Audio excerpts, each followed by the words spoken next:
In the second part of story, Project Silent Tide unfolded in full force.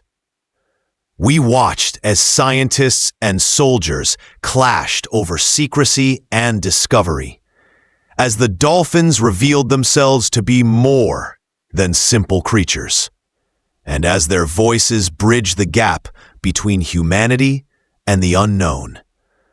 We followed Samuel Dre, whose personal search for answers led him back to the same waters where his father had vanished decades earlier. And in the silent heart of the ocean, we witnessed something no one could have imagined: the discovery of a human figure preserved inside the alien craft. Captain Robert Dre, missing for 30 years, is not gone. He is alive, suspended in a state beyond human science, and now the awakening has begun. But what happens when that secret can no longer be contained? When the surface world realizes that the ocean has been guarding truths old. On the surface, the research platform swayed gently under the early morning light. To anyone watching from afar, it looked like a routine operation. Helicopters came and went, sailors patrolled the deck, and scientists hurried between labs. But inside the command tent, the tension was so thick, it seemed to hum in the air. Admiral Huxley paced in front of the central monitor, his brow furrowed. "They've been down there for 3 hours," he muttered, checking his watch again. "Communications are fragmented, intermittent at best.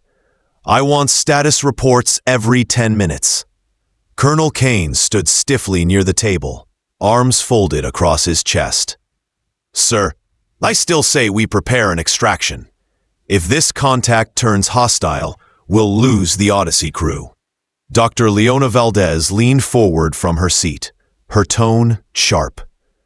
"Colonel, we cannot keep treating every unknown as an attack. The signals we've been receiving, dolphins communicating in tandem with the structure, ... in the depth of a drop. Coordinated pulses. This is dialogue, not war." Kane's jaw tightened. "Or it's bait. They lure us in, and when we're close enough, they strike. You don't survive 30 years in service without learning to doubt friendly lights in the dark." Before Leona could reply, the comms officer interrupted. "Sir, new readings on the surface scanners. Unusual energy fluctuations directly beneath us, rising fast." The Admiral strode to the monitor. The sonar feed lit up with waves of energy spiraling upward from the trench. For a moment, the deck beneath them vibrated, subtle but unmistakable. Scientists clustered around the display, murmuring anxiously. Leona's eyes widened. It's not just random activity. This is orchestrated. Kane barked into his radio. "All security teams, stand by. Weapons ready, but do not fire without my order."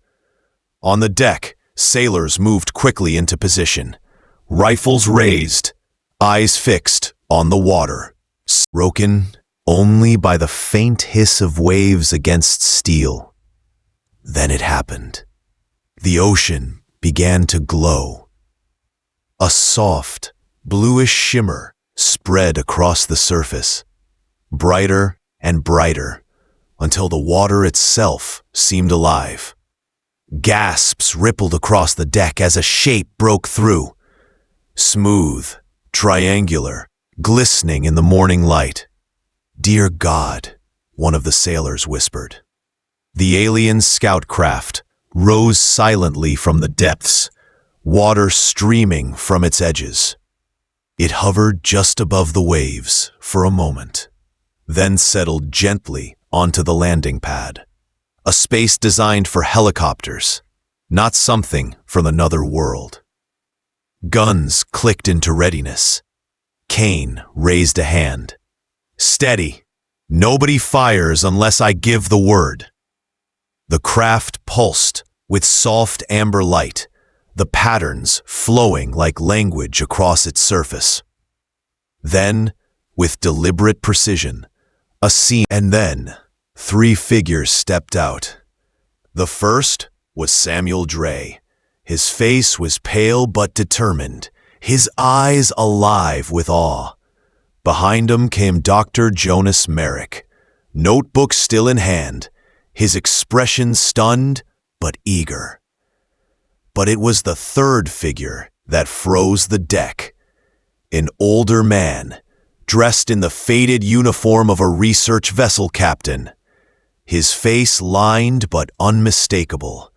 Captain Robert Dre, thought lost 3 decades ago, stood blinking in the sunlight for the first time in 30 years. Gasps erupted across the platform. Admiral Huxley's usually stone face cracked into open disbelief. It can't be. Samuel's voice carried across the deck, steady despite the weight of the moment. Admiral, I'd like to introduce my father, Captain Robert Dre. The older man stepped forward, his posture weak but proud. Admiral, he said, his voice hoarse but clear, we don't have much time. They're ready to speak with us, but they need assurance. They've been watching us for longer than you can imagine. Soldiers exchanged uneasy glances. Colonel Kane gripped his weapon tighter, his suspicion written plainly across his face. But before he could speak, movement at the craft's doorway caught every eye. A 4th figure emerged, taller than a human, with elongated limbs and features that seemed shaped by both land and sea. The alien being moved with a fluid grace that felt more like dance than stride. Its skin shimmered faintly, reflecting the same soft glow that pulsed across the craft. The soldiers stiffened, fingers twitching against triggers. The air bristled with tension. Admiral Huxley lifted his hand. Hold your fire. The alien raised its own hand, 6 long fingers spread in what could only be a gesture of peace. No sound came from its mouth, yet every mind on the deck heard it clearly. We have waited long enough. You are ready now. The words weren't spoken. They resonated, threading directly into their thoughts. Gasps and cries echoed across the platform as soldiers lowered their weapons in shock. Out on the sea, dolphins leapt in coordinated arcs, their whistles joining the hum of the craft. Then, slowly, more shapes rose from the depths. Triangular vessels surfaced one by one, their glowing forms dotting the horizon, until the ocean itself seemed crowned with alien light. Captain Robert Dre looked at his son, his eyes heavy with unspoken memories. I told you I'd come back, Sam. It just took the scenic route. Samuel laughed through tears, gripping his father's arm. 30 years late, but you kept your promise.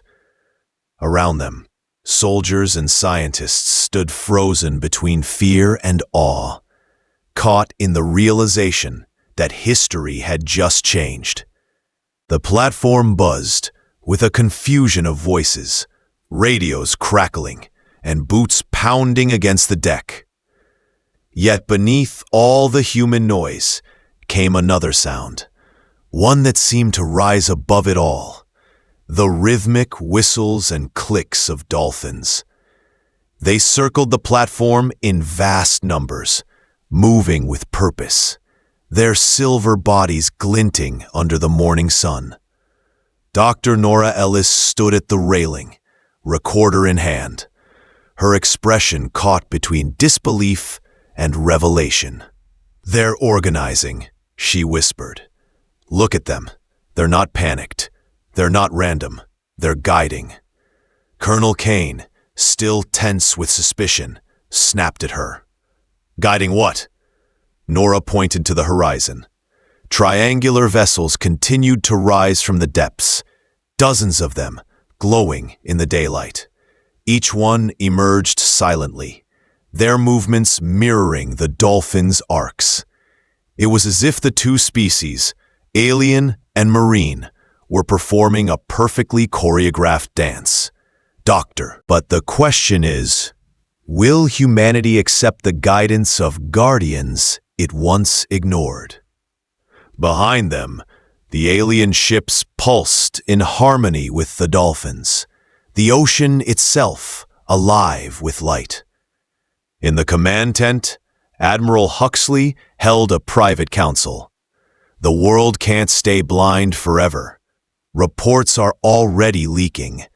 Strange lights on the horizon. Energy readings in coastal cities. We must decide how to handle disclosure. Colonel Kane slammed his fist on the table. "This is a threat. Lock it down. Quarantine the area. Deny everything until we know what they want." Leona's voice cut sharply through the tension. "They've already shown us what they want. Cooperation. They've had centuries to harm us, yet they haven't. Doesn't that tell you something?" Nora added quietly. "It tells me we're not the main characters here. We're the students. The dolphins were chosen long before us. Maybe it's time we finally learn." The Admiral rubbed his temples. "Torn between duty and the weight of the unknown. Whatever decision we make, the entire world will feel it. This is no longer just about a structure in the Atlantic. This is about humanity's place in the universe." Outside, the dolphins sang in endless circles, their voices weaving with the silent hum of alien ships. The Guardians had guided humanity to the threshold. Now, the choice lay in human hands. The following day dawned with a sea so calm it seemed unnatural. Not a single wave disturbed the glassy surface, as though the ocean itself waited in silence. Triangular vessels dotted the horizon, their glowing edges pulsing faintly in rhythm. Dolphins continued to circle the platform in wide arcs, their voices echoing beneath the waves like a chorus rehearsing for a grand performance. Inside the command tent, the air was heavy with expectation. Admiral Huxley stood at the head of the table, surrounded by his officers, scientists. Samuel sat close by, notebook clutched in his hands, while Leona, Nora, and Jonas filled the seats beside him. Even Colonel Kane had taken a quieter stance, though his wary eyes never left the monitors displaying the alien vessels. Suddenly, the central screen flickered to life. No one had touched it. No button pressed. No switch flipped. Yet the image resolved into clarity. An alien face, elongated and fluid, its eyes shimmering like pools of deep water. The same being that had stepped onto the deck now appeared before them, not in flesh, but in projection. Its voice filled their minds. "You have seen the Guardians. You have felt their guidance. Now, you must understand the purpose." Symbols spiraled across the screen, rearranging into images. The first showed Earth, its continents glowing in faint outlines. Then, slowly, the image Leona whispered. "A community of worlds," the voice continued. "We are not conquerors. We are preservers, explorers, watchers of growing worlds. When a species rises to the threshold of awareness and balance, we extend the invitation. The projection shifted again, showing dolphins swimming beside early human seafarers, fishermen casting nets, sailors charting oceans, explorers chasing horizons, all accompanied by the quiet presence of dolphins. Nora's eyes filled with tears. They've been guiding us since the beginning. Always there, just out of reach. They were chosen long before you could speak to us, the alien voice said. Their song became our bridge. Through them, we have learned your rhythms. Through them, you may learn ours. Samuel leaned forward. And now, why reveal yourselves now? The image changed. Storms, war, fire, the pollution of oceans, the devastation. Doctors saving lives, explorers reaching the moon. You stand between destruction and growth, the voice said. You are not yet whole, but you are close enough to choose. A hush fell across the tent. Admiral Huxley broke the silence. Choose what? The alien's image leaned closer, its gaze sharp and yet strangely gentle. To join us, to step into a community beyond your world, to preserve, to explore, to stand with others who have chosen harmony over conquest. Colonel Kane finally spoke, his tone edged but quieter than before. And if we refuse? The answer came without hesitation. Then we leave. The guardians will withdraw. The oceans will grow silent. Your world will face its storms alone. We will not force you. The choice is yours. The weight of those words pressed heavily on every soul in the tent. Captain Robert Dre, who had carried 30 years of silence, finally spoke. They gave me time. Time to understand, to see what humanity had not yet seen. They never harmed me. They waited. They protected. They're not asking for surrender. They're offering partnership. And I believe we'd be fools to turn away. Samuel's chest tightened at his father's words. For years, he had dreamed of answers. Now the answer was larger than he ever imagined. Jonas tapped his pencil nervously against his notebook. Imagine what we could learn. Their history, their technology, their perspective on the universe. It would change everything we know. But Leona's gaze was steady, her voice quiet. It would also demand responsibility. Once we step into their community, we can't step back. We'd have to rise to their expectations. The alien voice returned, soft and final. Knowledge is not a gift, but others. You must be guardians too. The screen faded, leaving only the hum of machinery and the pounding of human hearts. Outside, the dolphins leapt in unison, their voices ringing like bells across the sea. The alien ships pulsed in response, light spreading in waves across the horizon. It was a silent invitation, written across the water and sky. Samuel turned to his father. What if humanity isn't ready? Robert's eyes, lined by years but filled with certainty, met his. Readiness doesn't wait, Sam. Sometimes you don't feel ready until the choice is in front of you. And now it is. Admiral Huxley exhaled slowly, rubbing his temples. We'll need to inform Washington, the United Nations. This isn't a decision for a handful of us. No, Robert agreed. It's a decision for everyone. For the first time since the anomaly appeared, Colonel Kane lowered his arms. Maybe it's time we stop seeing enemies everywhere. The tent fell silent again, as though all present recognized that history had shifted in that single moment. The dolphins sang, the ships glowed, and the ocean itself seemed to whisper the same truth. The invitation had been given. Now, humanity had to answer. The world above the waves did not stay quiet for long.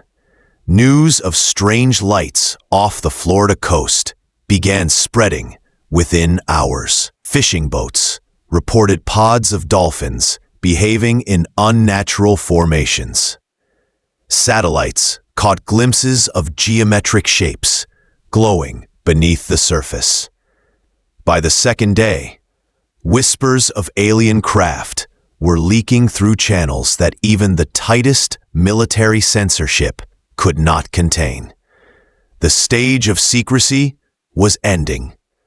On the platform, Admiral Huxley stood with his team, gazing at the horizon, where dozens of triangular vessels hovered in silence. Every person there felt it. The ocean itself was holding its breath, waiting for humanity's answer. Samuel Dre leaned against the railing beside his father. The older man's uniform looked out of place in this new world, like a relic pulled forward from another age. Yet his presence was grounding. "I used to dream about this moment," Samuel said softly. "First contact, the proof that we're not alone. But I never imagined it would start with us, here, in these waters." Captain Robert Dre smiled faintly. The sea always keeps its secrets longer than the sky. Now it seems it's sharing them. Behind them, Nora Ellis and Leona Valdez continued their furious work, decoding dolphin calls and matching them against the pulses of the vessels.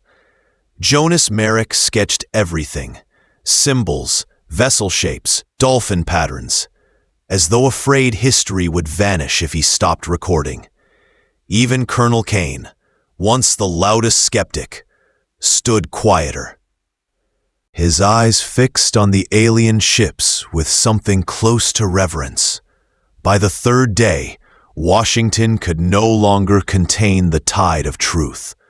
Footage leaked, shimmering vessels rising from the depths, dolphins leaping in perfect unison, the glowing seas. News outlets across the globe carried the same story. Humanity is not alone. The president called an emergency summit at the United Nations. The world's eyes turned toward New York, but the ocean itself remained the true stage. On the platform, preparations began. Robert Dre, his son, and the scientists were asked to accompany the first official delegation. The alien presence had already indicated the summit was acceptable, but they insisted the dolphins must also attend. Nora laughed in disbelief when she first heard it. An interspecies summit with dolphins as ambassadors. I spent years trying to prove they had complex language, and no one listened. Gave the order. Then let's give them their seat at the table. The night before their departure, Samuel could not sleep. He walked the deck, the glow of the vessels casting faint ripples across the sea. Dolphins surfaced alongside the platform, their voices softer now, almost lullabies. His father joined him, moving slowly but with strength, returning to his steps. For a while, they stood together in silence. "Do you ever wonder," Samuel asked, "why us? Why our world? There are billions of stars, thousands of planets that could carry life. Why did they choose to reveal themselves here, now?" Robert rested his weathered hand on the railing. "I've had 30 years to think about that. Maybe it's not about us being special. Maybe it's about us being ready, just enough to listen, but not so far that we've lost the ability to change. It's not about being perfect. It's about choosing which path we take. The dolphins leapt suddenly, as if in answer, their silhouettes cutting across the moonlight. The next morning, the platform stirred with urgency. Helicopters arrived, diplomats disembarked, and cameras were set up under strict control. Yet nothing could compare to what happened just before dawn.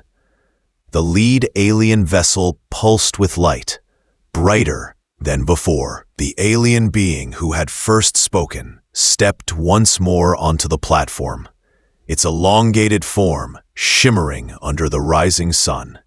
Its presence silenced everyone. The world has heard whispers. Now it must hear truth. At its side, dolphins rose from the water, their calls forming patterns that merged seamlessly with the alien's pulses. For the first time, human translators, guided by Nora's analysis, began to render fragments into English.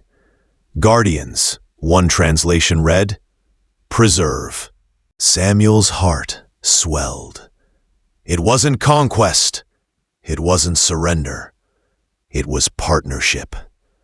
Captain Robert Dre stepped forward, his voice carrying across the platform. We stand ready to listen, to learn, to walk forward together. The alien inclined its head. Then humanity is no longer alone. Welcome to the community of worlds. The news swept across Earth like fire. Cities erupted with awe and fear, joy and doubt.